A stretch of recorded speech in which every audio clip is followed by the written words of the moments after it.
please welcome Nikquan Lewis.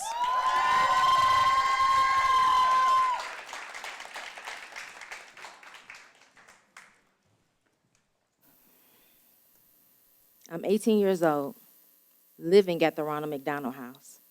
And across the street, my newborn daughter is fighting for her life in the NICU. She's already had surgeries, tubes, machines, beeping monitors. I'm scared. I'm alone, and I'm exhausted.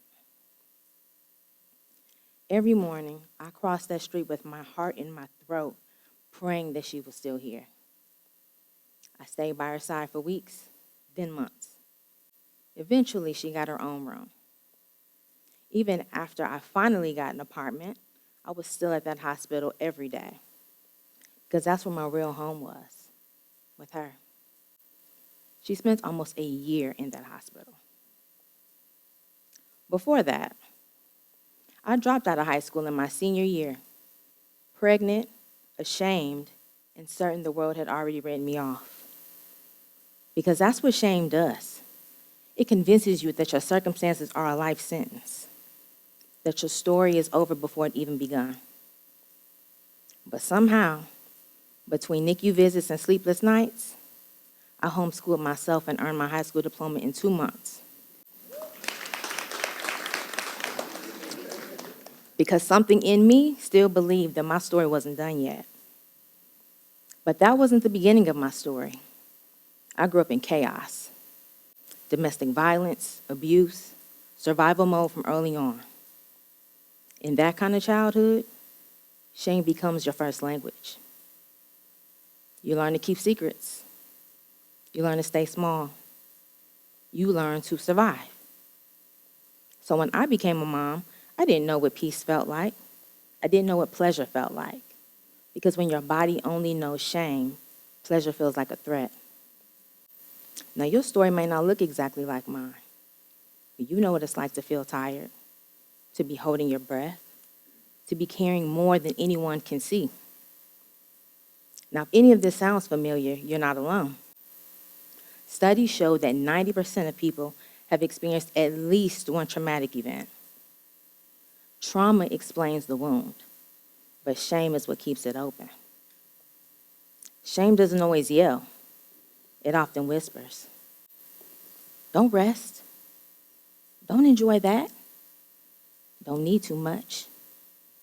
It convinces us that peace has to be earned, that joy is indulgent, that pleasure is dangerous. So once I named shame, I saw it everywhere. My clients, my friends, myself. The more I watched it, the clearer it became. Shame isn't just a feeling, it's a pattern. As a licensed intimacy and relationship therapist, I've spent years helping people unlearn what shame taught them, especially when it comes to pleasure, connection, and the stories we carry in our bodies. To understand shame's impact, I needed to see its shape. I created a framework to help identify it. I call it the SAD framework, S-A-D, because that's what shame makes us. S, suppress our needs. We don't ask for what we want because we were taught to serve, not to feel. A, abandon our bodies.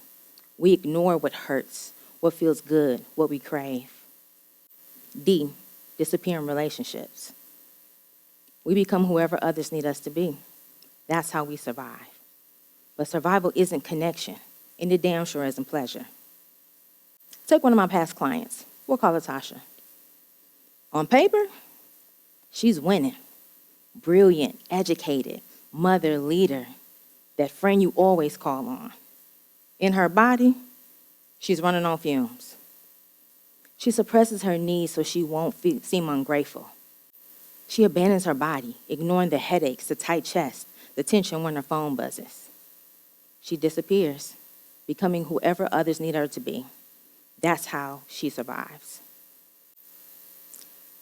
In that moment, I asked her, "What brings you pleasure?" She froze. That silence said everything. It was then that I realized I was tired too. The same armor that once kept me safe was now keeping me disconnected. That realization followed me home, and eventually it followed me into therapy. I remember talking to my therapist about how drained and disconnected I felt, but still, I kept going. Seeing clients, writing my book, helping others and more. I told her, I don't even know how to stop, and I don't really want to. She used this analogy. She said, Nikquan, it's like your feet hurting, but you keep walking anyway. You don't even notice the pain because it's always been there. Oof. She was right. Discomfort wasn't something I ignored. It was something I never recognized because it had always been my norm. I didn't know what peace felt like, so I mistook pressure for purpose. And somewhere along the way, I realized I've been holding my breath my whole damn life. You've probably been holding your breath too and not even realizing it. So I started paying attention and asking, what can we do? Because healing isn't just about what you stop doing. It's also about what you start allowing. We can slow down. We can check in with ourselves instead of checking out. We can listen to our bodies before they start screaming. We can prioritize pleasure, not just as a reward, but as a practice. By owning pleasure as a daily practice, we can disrupt the patterns of shame and finally live lives that feel good, not just look good. Now, when most people hear pleasure, they think sex. And yes, it may be a part of it, but it's bigger than that. Pleasure is a full body yes to life. Think about the last meal you ate. Did you eat it or did you taste it? Did you rush off to the next thing or slow down to savor it? The warmth on your tongue, the spice, the sauce on your lips. That's pleasure too. It's that favorite body butter that melts into your skin. That body oil that makes you feel so damn sexy, it has people chasing you down the street like, what you wearing? And you just smile because that scent was for you first. Pleasure can be found in almost anything if you're willing to seek it. A belly laugh with friends, clean sheets at night, saying no without guilt. Pleasure isn't indulgence, it's liberation. It calms the stress hormones that shame keeps alive. It steadies the heartbeat and softens the shoulders and opens the breath.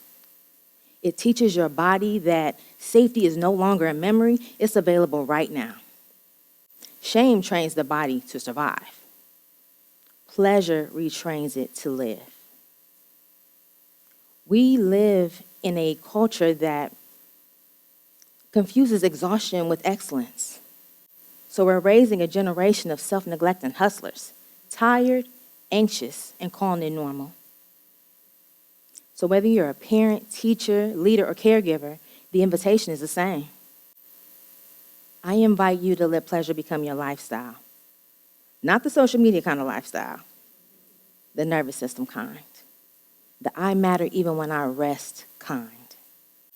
So start with one moment a day. Breathe slower.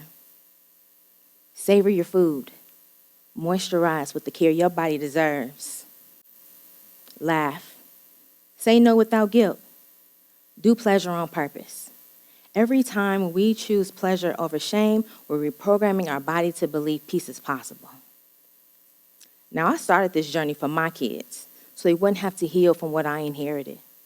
But I'm sharing it for our kids, so they grow up knowing their joy isn't indulgent. Their rest isn't earned, it's their birthright.